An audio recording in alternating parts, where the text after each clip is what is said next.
It's me Rara, Aura Safina. Hari ini saya akan menjelaskan mengenai paradigma dan juga perkembangan birokrasi pemerintah.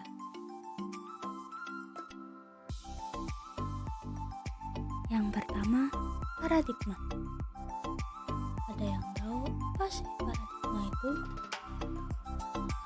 Paradigma adalah cara pandang sekelompok orang atau pakar dalam melihat dan menganalisis fenomena sosial yang berkembang di tengah masyarakat. Nah, selain itu, paradigma juga digunakan sebagai landasan filosofis dan juga ideologis untuk menelaah serta mengkritisi isu-isu sosial. Ketika mempelajari paradigma, apakah teman-teman tahu mengenai perkembangan paradigma administrasi pemerintahan? Bila belum tahu, mari cari tahu bersama. Let's go! Administrasi pemerintahan merupakan ilmu pengetahuan yang dinamis dan telah beberapa kali mengalami perubahan sesuai dengan tantangan yang dialami. Nah, paradigma kemudian muncul sebagai jawaban atau solusi atas tantangan yang dialami administrasi pemerintahan tersebut. Walaupun kadang muncul banyak perdebatan dalam suatu paradigma, berikut adalah perkembangan paradigma administrasi pemerintahan menurut para ahli.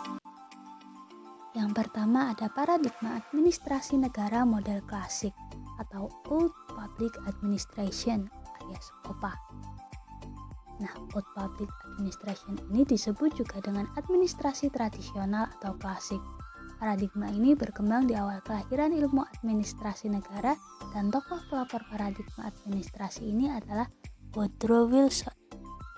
Selanjutnya, Old Public Administration ini dapat kita lihat dari yang pertama ada paradigma dikotomi politik administrasi, di mana pejabat-pejabat politik bertanggung jawab mengartikulasikan kepentingan publik dan memformulasikannya menjadi sebuah produk politik berupa kebijakan. Yang kedua ada manusia rasional, di mana ada manusia yang bertindak rasional di dalamnya. Nah, ini disebut dengan manusia administratif.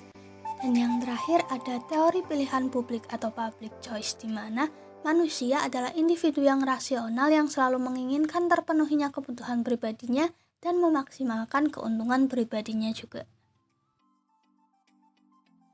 Nah, selanjutnya kita menuju ke karakteristik Old Public Administration menurut Den Haag. Yang pertama, fokus utama adalah penyediaan pelayanan publik melalui organisasi atau badan resmi pemerintahan. Yang kedua, kebijakan publik dan administrasi negara dipahami sebagai penataan dan implementasi kebijakan yang berfokus pada satu cara terbaik, karena Singapura. Jadi, kebijakan publik dan administrasi negara ini memiliki tujuan yang bersifat politik. Yang ketiga, administrator publik memainkan peranan yang terbatas dalam perumusan kebijakan publik dan pemerintahan. Yang keempat, pelayanan publik harus diselenggarakan oleh administrator yang bertanggung jawab kepada pejabat politik dengan diskresi terbatas. Yang kelima, administrator bertanggung jawab kepada pimpinan pejabat politik yang telah terpilih secara demokratis. Yang keenam, program-program publik dilaksanakan melalui organisasi hierarkis dengan kontrol yang ketat dan pimpinan organisasi. Yang ketujuh, nilai pokok yang dikejar oleh organisasi publik adalah efisiensi dan rasionalitas. Kemudian, yang kedelapan ada organisasi publik melaksanakan sistem tertutup sehingga keterlibatan warga negara dibatasi. Dan yang terakhir, peranan administrator publik adalah melaksanakan prinsip-prinsip planning, organizing, staffing, directing, coordinating, reporting, dan budgeting. Nah, kemudian seiring dengan berjalannya waktu ada kritik terhadap OPA atau Old Public Administration ini. Yang pertama karena implementasinya sering ditandai dengan meningkatnya intensitas perundang-undangan dan kompleksitas peraturan. Yang kedua, struktur birokrasi dalam masyarakat seringkali dikritisi sebagai penyebab menjamurnya pelayanan birokrasi untuk rakyat.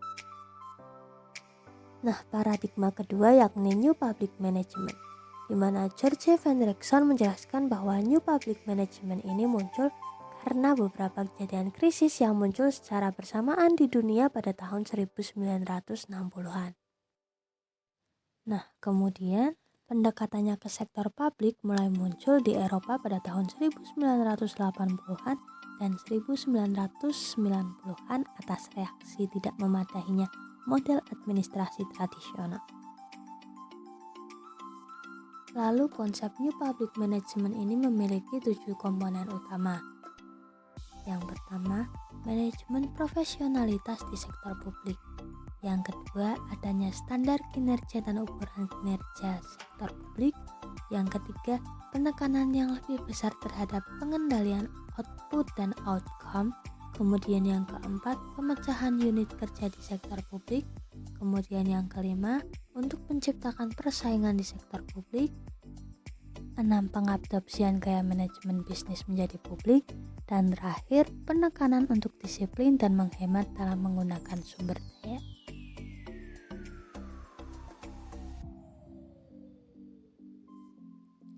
Permasalahan-permasalahan yang ada di dalam New Public Management. Yang pertama, penerapan prinsip atau mekanisme pasar atas kebijakan publik dan manajemennya. Yang kedua, adanya permasalahan dalam privatisasi perusahaan-perusahaan publik. Dan yang terakhir, bisa menciptakan wabah korupsi apabila tidak dijalankan dengan hati-hati. Menurut Osborne and Kepler, ciri-ciri dari entrepreneurial government ini adalah yang pertama, pemerintahan katalis. Yang kedua, ada pemerintahan milik masyarakat. Yang ketiga, ada pemerintahan kompetitif. Yang keempat, ada pemerintahan yang digerakkan oleh misi. Yang kelima, ada pemerintahan yang berorientasi pada hasil. Yang ketujuh, pemerintahan wirausaha. Kedelapan, pemerintahan antisipatif. Kesembilan, pemerintahan desentralisasi. Dan yang terakhir, pemerintahan yang berorientasi pada pasar. Paradigma yang ketiga adalah paradigma New Public Service atau NPS. Menurut Dan Hart, memasukkan nilai-nilai bisnis ke dalam organisasi telah merusak tatanan nilai administrasi pemerintahan. Maka dari itu, mereka mengusulkan penerapan nilai-nilai baru. Nah, nilai-nilai baru yang diusulkan tersebut adalah pertama, mengembalikan peran pihak pelanggan menjadi warga negara, dan yang kedua, mengembalikan peran pemerintah sebagai pelayan publik. Perspektif New Public Service mengawali pandangannya dari pengakuan atas warga negara dan posisinya yang sangat penting bagi pemerintahan demokrasi. Latar belakang dari New Public Service ini adalah yang pertama, adanya teori tentang demokrasi kewarganegaraan. Yang kedua, adanya model komunitas dan masyarakat sipil. Yang ketiga, adanya teori organisasi humanis dan administrasi negara baru. Dan terakhir, adanya administrasi negara postmodern. Oke, itu tadi merupakan paparan mengenai materi perwujudan perkembangan paradigma administrasi pemerintahan. Selanjutnya, kita akan mencari tahu mengenai apa saja perbedaan dari 3 paradigma administrasi pemerintahan tersebut.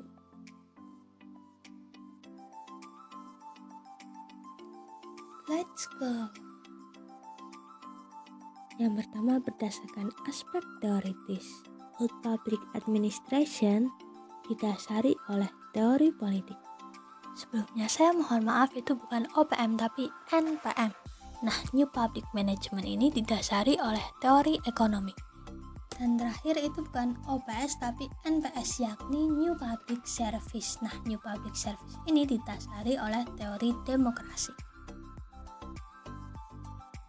Yang kedua, berdasarkan aspek responsivitas birokrasi publik. Yang pertama ada Old Public Administration yang didasari oleh klien atau konstituen. Yang kedua ada New Public Management NPM yang didasari oleh customer. Dan terakhir New Public Service atau NPS yang didasari oleh citizen atau rakyat. Ketiga, berdasarkan aspek peranan pemerintah, di mana Old Public Administration didasarkan oleh rowing, New Public Management didasarkan oleh steering, dan New Public Service didasarkan oleh serving. Keempat, berdasarkan aspek rasionalitas dan model perilaku manusia. Bila Old Public Administration ini didasarkan oleh rasional sinopsis atau administrative man, kemudian New Public Management didasarkan oleh teknis dan rasionalitas economic man, dan New Public Service didasari oleh rasionalitas sinergitas di mana ada politik, ekonomi, dan berbagai organisasi berkolaborasi. Selanjutnya, berdasarkan aspek diskresi administrasi. OPA menggunakan diskresi terbatas, NPM menggunakan diskresi yang luas, dan OPS ada diskresi, tetapi dibatasi dan harus ada yang bertanggung jawab. Keenam, ada berdasarkan aspek struktur organisasi, di mana OPA menggunakan birokratik otoritas top-down, NPM menggunakan desentralisasi dari para agen, dan NBS menggunakan struktur kolaboratif dari organisasi yang ada. Kemudian ketujuh ada berdasarkan aspek pencapaian tujuan, di mana OPA pencapaian tujuannya didasarkan oleh badan pemerintahan. Kemudian NPM pencapaian tujuannya didasarkan oleh organisasi privat atau non-profit. Dan terakhir NPS aspek pencapaian tujuannya didasarkan oleh koalisi antar organisasi. Nah, selanjutnya untuk lebih lengkap kalian bisa melihat di sini di tabel perbedaan antara 3 paradigma administrasi pemerintah. Halo lagi, akhirnya selesai juga nih pembahasan kita kali ini. Apakah kalian sekarang paham mengenai materi dari paradigma dan perkembangan birokrasi pemerintahannya? Nah, sedangkan ini adalah daftar pustaka yang dipakai untuk memenuhi isi materi di dalam presentasi kali ini. Sampailah kita di penghujung materi. Terima kasih atas perhatiannya, dan apabila banyak kesalahan, silahkan tulis komen dan sarannya. Bye-bye, saya juga mohon maaf atas segalanya. Thank you, your love, Tara.